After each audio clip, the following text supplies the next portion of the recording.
Hello and welcome to another tutorial. So this time around we are going to be building on the previous video with the file-based level system. So previously what we got set up was so that in a simple text file we were able to lay out our level and then we could load that in and we could render that. So what we're going to be doing this time around is extending that, and in particular a couple of key things we want to look at. One is being able to have it that the different blocks that we have there, we can provide properties. So we could have, okay, well here is a water block, but it might be a water block that is still or a water block that's moving. So we can give X parameters there. I want to be able to support having voids, holes in the world essentially. That'll really open up the options we have for the levels. And I want to be able to support having more than one thing in a single tile. So we've got a few key things we want to be doing there. So this is one of the levels we've currently got that we've loaded up. So let's start with, we want to support being able to add in parameters. So that's the first thing that we want to be able to support with this. So let's start to think about the kind of parameters that I might want to have. So what I want to actually do is I want to be able to say, well, water might be still or it might be moving. So we need to work out a format for these. And that's an important thing with all of this stuff, is working out a suitable format. So it needs to be in line with these. And I might want to have multiple parameters. So that's the other thing, is being able to have multiple parameters there. Now I can't easily use a comma to separate them, so that's okay. What I could do is I could use something like the pipe symbol. I could use something like colon. It's really down to whatever I feel is going to be a separator that sort of makes sense, or that at least is sort of helpful there. So that's always something to consider, is what do you want to be using as a separator there. So in this case, I think what I'm going to use for this, I think something that at least for me will make sense, is I am going to actually use, let's go with an ampersand. So that, then I want to be able to say, okay, so this is going to be, set these up as key equals value, I think is a good way to do this. So we're going to have water and let's say type equals still. So I'm going to put that in for each of these. So type is still, so by default, with this we'd have the concept of defaults. So the default is obviously going to be that it's moving. Now I'm going to adjust this so everything still lines up. This is something where you could also then start laying these out in a spreadsheet. But for now, what I'm going to do is just position these like this. Just make it so that everything still lines up, makes it a bit clearer, easier to sort of understand. So the grass, that we could have different variations for it. We'll get it going for water and then we can go beyond that. We might have further parameters. There might also be ones that are sort of common. So we could have things where something is hidden, for example. So there could be different options like of that. So you might have ones that are common, you might have ones that are specific to a particular type of thing. So that's something we do need to make sure we provide support for. But the first thing we need to do is be able to actually parse these parameters. So if we go and take a look at our level parser, then we already have a bunch of things here for different keywords. So I'm going to have const char keyword parameter delimiter, and that will be an ampersand. So then when we go and load a particular section, which we've already got, if we go down here, we can see it's loading in the element. So this is something where we need to change a little bit how this actually works, because it's not just adding that tile in, it's then actually populating information for that tile.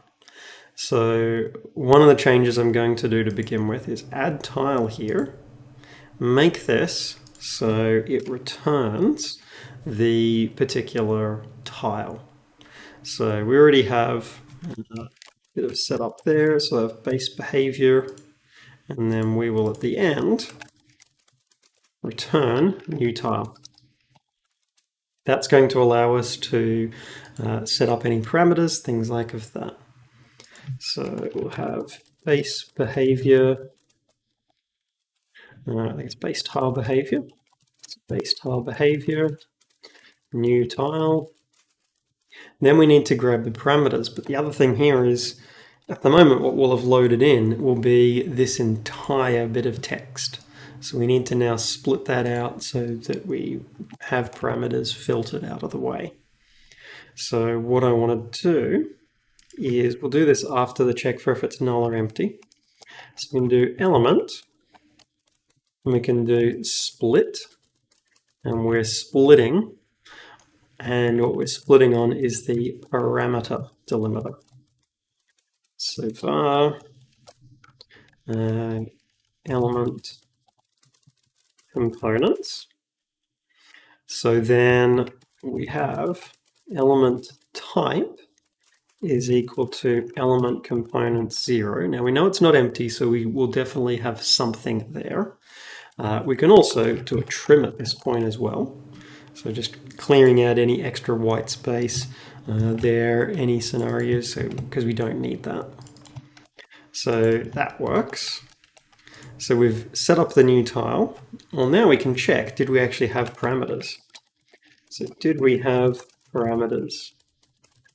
So f element components length is greater than 1, then we have parameters.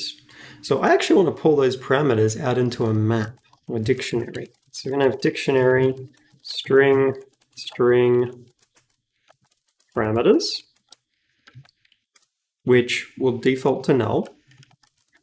If we know we've got ones, then we'll instantiate it, and then extract the parameters. So for int param index is going to start at 1.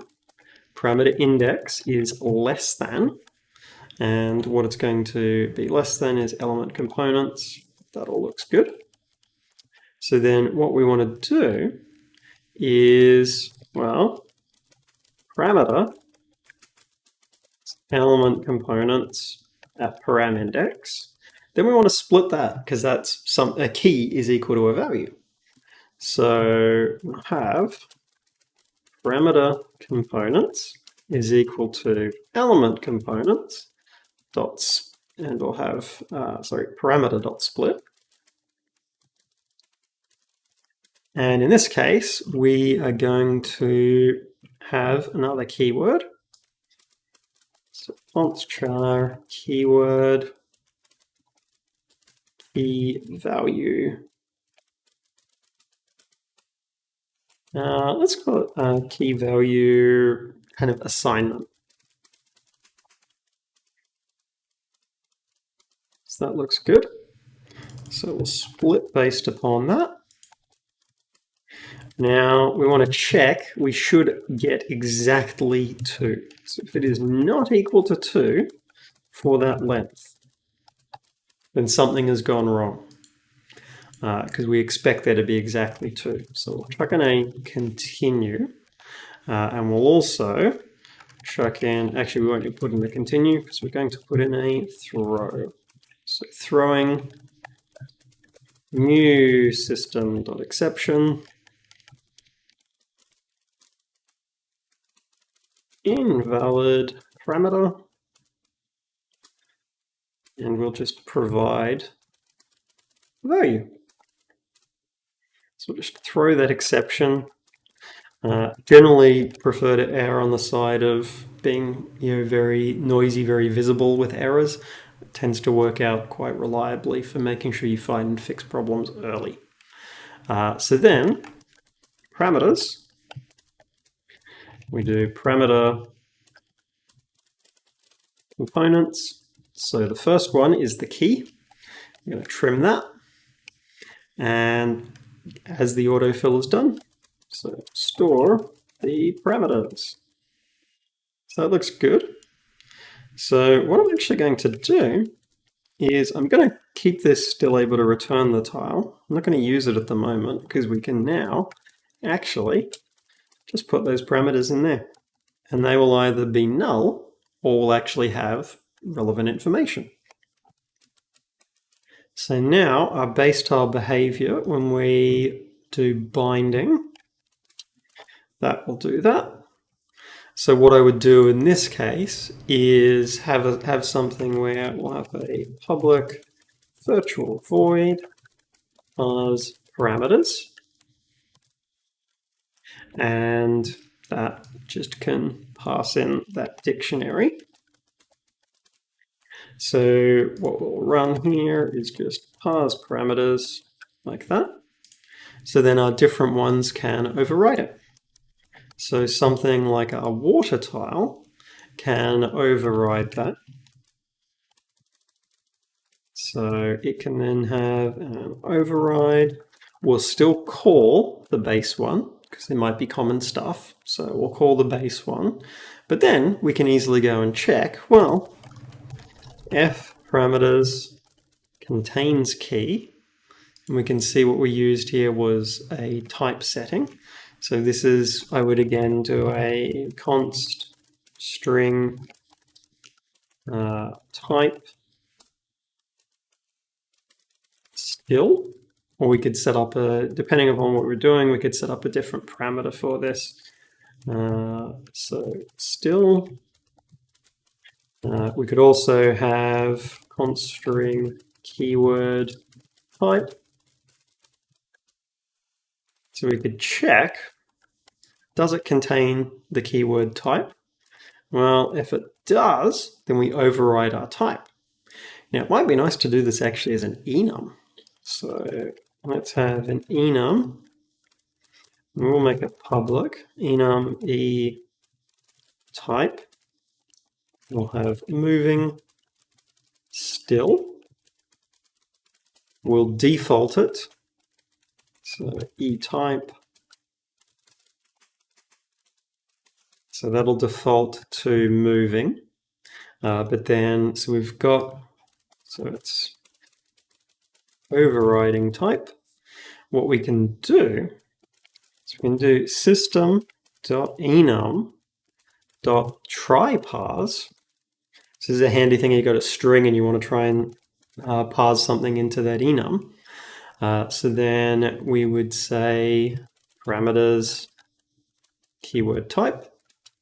The one we're setting is type. And we can just check. If that fails to parse, then this is where we could do a throw new exception, invalid water type.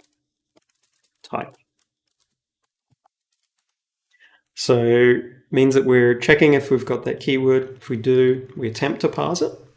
That can parse from a string then. Then we're able to just be handling that. And if it's invalid, we'll throw an exception for it. And clean it up a little bit as well, so that's a little bit shorter. What we would then do here is, well, if type is equal to moving, and it's that. Otherwise, turn that off. And then this, we only update it if we're moving. So it means we should now have some chunks of water that are moving and some that are still. We might want to just check. We might have, so this, when we go and add a tile, so we just want to make sure we've got the parameters being passed through. We just missed a couple of areas. Very, very easy to have happen. So when we add the tile, we'll pass in this new dictionary. Level. as that, parameters.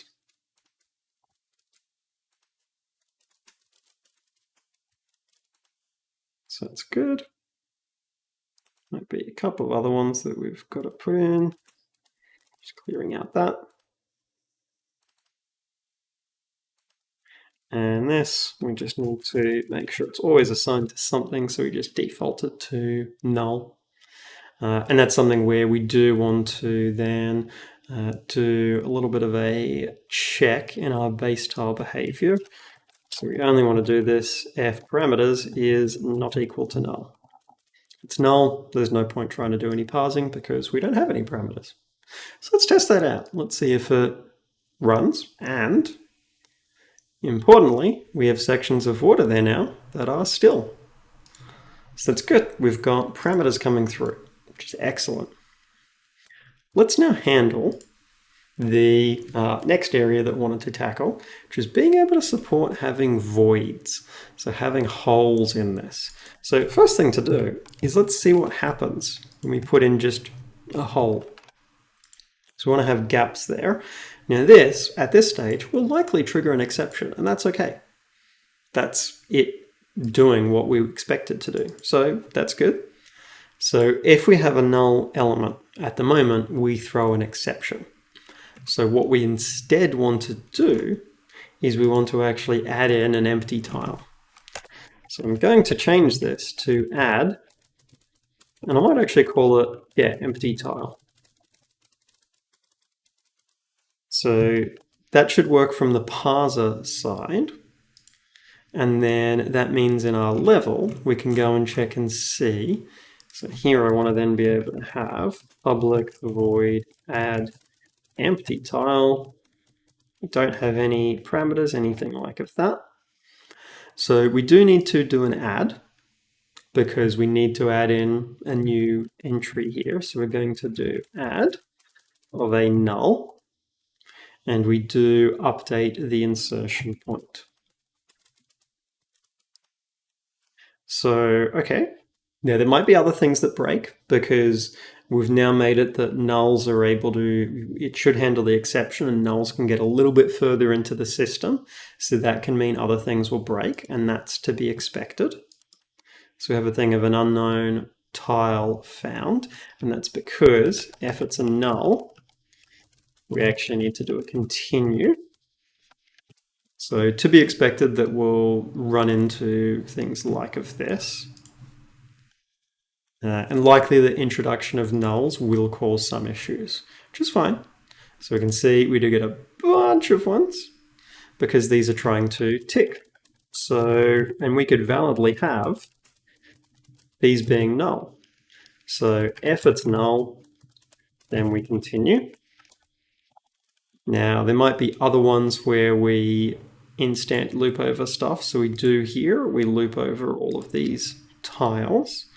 And we're grabbing this stuff here. So this is something where we're going to pull that out like that, because that just makes it that the rest of the code looks a little bit cleaner. And similarly, if the tile is equal to null, just do a continue. So that should allow us to, most likely that will do the trick for supporting having voids. We can see we've got a gap down here. Let's see if it'll handle something a little bit more out there of just having one row that has effectively is just going to be a little bit longer. I'm not sure it can handle that. Handling essentially weird shaped levels. And does. So that's good. We can support having voids, things like that. That would mean we could do something like this, which will be a little bonkers, but in the best possible way. It's going to be a little mayhemy, which is good. So we'll have our rock there.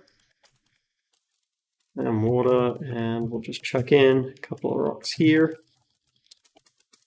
So that means we end up with a bit of a weirder shaped level. You can see that's working, so we can have very different shapes there, which is good. I'll actually change that so that one's water too. That'll look even a little bit better. So, okay, we've got voids supported. Well, as a final bit that I want to add into this, I want to support, and this one's going to be a much larger change, I want to support being able to have multiple things in the one cell, in the one tile there effectively. So what I'm going to do is the rock one here, I am going to duplicate this because this is actually going to become a tile and this is going to be like a pillar sort of column type thing. So a column.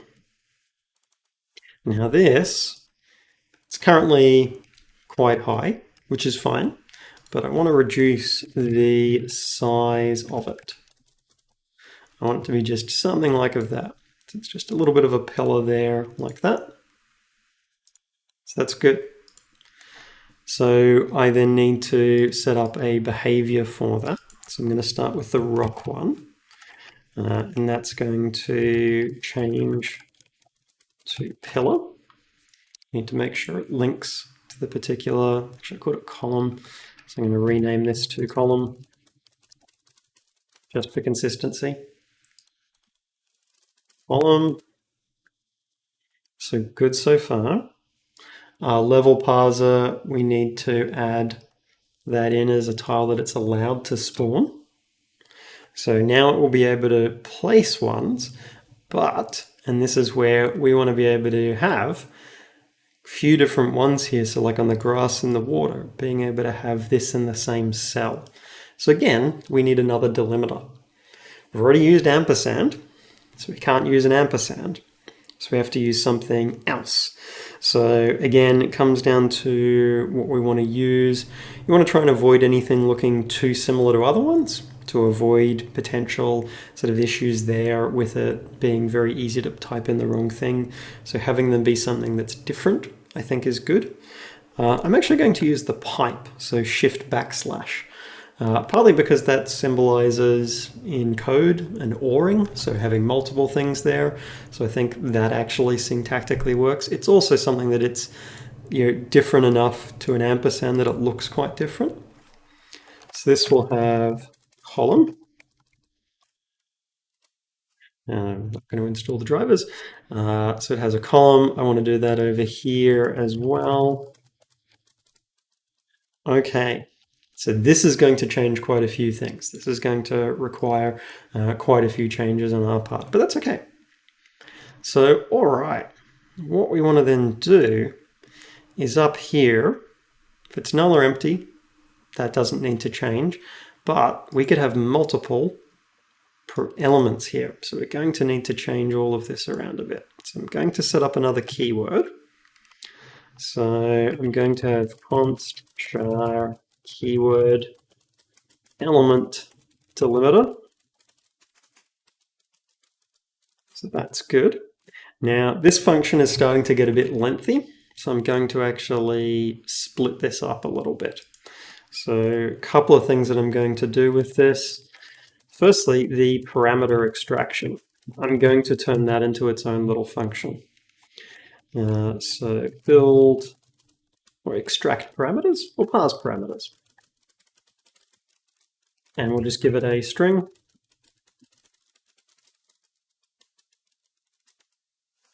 So pretty much all of this is going to go down into here. Actually, that ends up being element components, actually. So what we'll do is all of this will come down into here, and we will just return parameters. And then this gets simplified to be parse parameters, element components. So keeps it just a little bit cleaner and neater.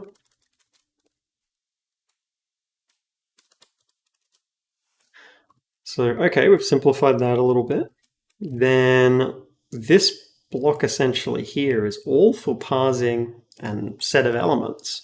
So we need to first split this off so that we are actually grabbing out those individual sort of elements for a particular tile. So element list is going to be element, and we split it using keyword, and keyword is element delimiter.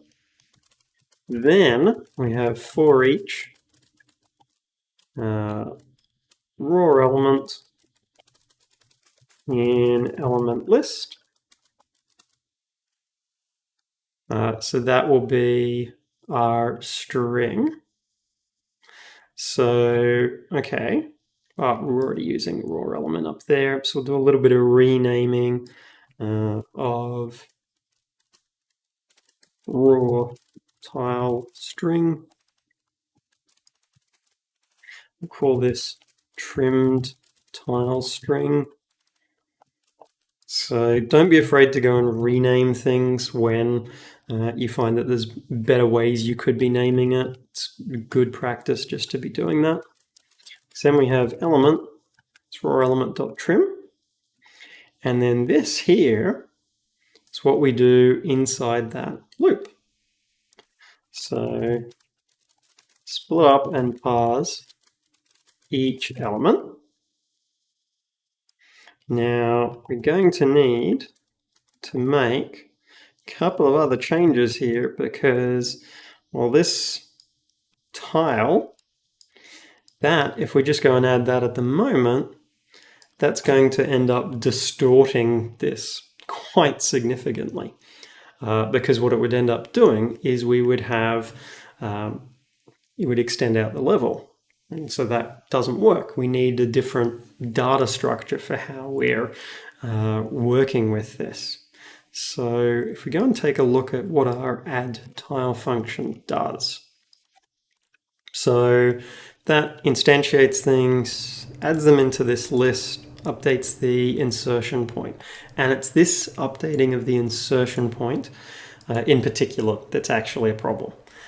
Because we don't want to do that except when we've finished processing all of the tiles. So what we're going to do is set up this stuff a little bit differently. So this at the moment is a list of these base tile behaviors. So we're going to actually change that around, and we're going to have a new script here, and this will be, so we already have instantiated tile that sits on the particular thing, but we're going to have our grid tile. So actually I might call that, yeah, a grid tile. Because what we'll do is that won't be based off of mono behavior. So we're going to go and change that. So we'll have our tiles here, we've got a grid tile. I'm going to just gut all of that. It will have a list of behaviors, which will be like that. And we'll have a add behavior to tile. We'll add behavior that will take in the base tile behavior and link it up. So it'll go behaviors.add. It's going to need an interface for being able to tick things. So again, for each, and we'll tick it because we're adding in essentially a layer of abstraction. So that's enough for me to start on the next part of this, because what I want to do is similar process that I generally use is now I'm going to break stuff because I want this to not work. So when we add in a row, we do that. So good so far. So adding in a tile, that I'm going to rename add behavior to current tile. So if you're in Visual Studio, not Visual Studio Code, Visual Studio, Control R twice will do a rename. If you're in Visual Studio Code, it's F2.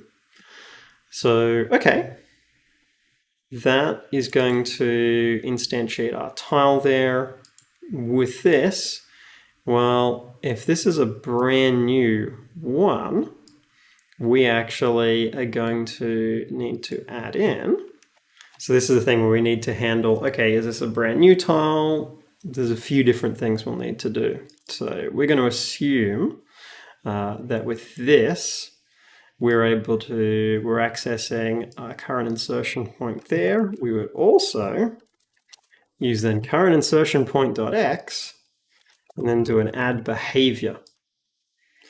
So then we also have begin new tile, which begin new tile is where we take a little bit of what we had before and we do an add and of a new grid tile.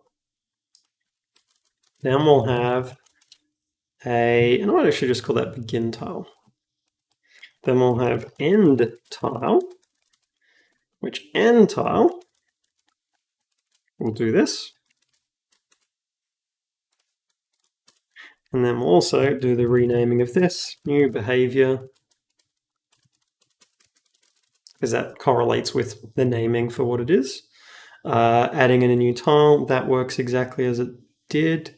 Does also mean though that what we can do is we could also do our end tile here, which is good. It means we're sort of keeping things a bit consistent there, which is always great. So that looks generally okay. There'll be a few other things we need to update here, where this is going to need to instantiate the different ones. We'll handle that in a moment. That ticking is correct. What will change in our level parser though is here we'll do a level begin tile. After we've added all of the ones, we do an end tile. So that's just going to mean it creates that new grid tile object that can hold multiple behaviors. We add in all of the behaviors to that tile, and then we close it off and advance to the next one. So that's good. Now our instantiation here, we used to just tell the particular behavior to instantiate. So this, we're going to go with instantiate behaviors. So this used to, if we take a look at what that actually did when we instantiated, it was attaching components, things like of that. So there's a few different things that it was actually doing there. So it was attaching those onto the particular game object after instantiating the prefab. So what we're going to do is we have our instantiate behaviors. So these will all inherit off of the one tile. So then in our grid tile, we will have public void instantiate behaviors and game object for a particular tile. So then we just can for each through all of those and not instantiate, but instantiate behavior. So that should largely mean we can test this out. Now, there might be issues that we run into because it's quite a lot of changes that we've made. We're going to go and check and see. What we want to hopefully see is we've got multiple ones in the same location, which we do. Parameters, things like if that are still coming through, which is great. And if we then take a look in the particular scene, how these are organized, we can see we've got column, mesh, so they're all being located within that same tile. So we've got everything grouped there, which is great. We want to just check and see if there's any other bits we might need to update, always possible. So the link tile, we're grabbing that instantiated tile and it is binding to that. So That's our instantiated tile, can have multiple behaviors, but if we check, the instantiated tile is on each individual one. So these are all still just autonomous things, able to do their own logic, properly linked together, and able to run. That's great. We've got support going in there for having different parameters. We've got support going in there for being able to have void spaces, and we've got support there for being able to have multiple things in the same cell. And we've done that in a way that it's quite easy for us to add in additional things, for adding in different bits of behavior on those. That's something that we've made nice and straightforward for working with, which is great. Like, that's the goal with this, is making it that if there's a new type of tile we want to add in, that most of our work, most of the logic sits in the code for that tile, not in anything else. And that's the thing at the moment. If I wanted to add in any other types of tiles, it's creating the script, it's going and doing those bits of setup. There's very little other bits that I need to do. And if we take a look at with the behaviors, so the column one at the moment is using the rock one. So I'm actually going to change this. So I'm going to create a tile column, and this gives an indication of the level of work that will be involved, which is not very much. So that changes to column. Now, because there's nothing extra that this is doing, we don't need to override any of the parameters in there, but we absolutely could if we had a use case where we were needing that. Now, what that means is then that behavior, I want to change that over, so it's using the new one. So that, there's not an easy way to change the script. I think even in debug mode, you can't. Oh, actually, in debug mode, you can. That, I've never tried this, and this could go terribly. Okay, so that's something to remember. If you do have a prefab and you need to change the script for it, you can do that if you switch the inspector to debug mode, change the script, and then you can switch back. I would be a little cautious with doing that. Debug mode there, generally, it's not normal area that you should be accessing, so be a little cautious with it. And I want to check and make sure everything is still there, and then we can check with that, and that still runs, still spawning in those tiles. They're all appearing at the correct spots, so that's great. So there will be further things that I want to be adding into this. I want to add in some more stuff as we start to build this up, add in further complexities in terms of behaviors, cool functionality like of that. There's things that you think of that you would like to suggest for seeing in this, check in a comment below. Always keen for finding other cool things that can be adding into stuff like of this. But dive in and experiment with this. This is a pretty flexible platform now that can be very easily extended and added to for any of your own projects. Thanks, folks. Hope you found the video interesting and helpful. If you have, check out like and subscribe. It's something that really helps out. Really appreciated. If you're looking for the code for the project, that code is available up on GitHub, and I've placed a link for that in the description below. If you've got any questions, check in a comment below.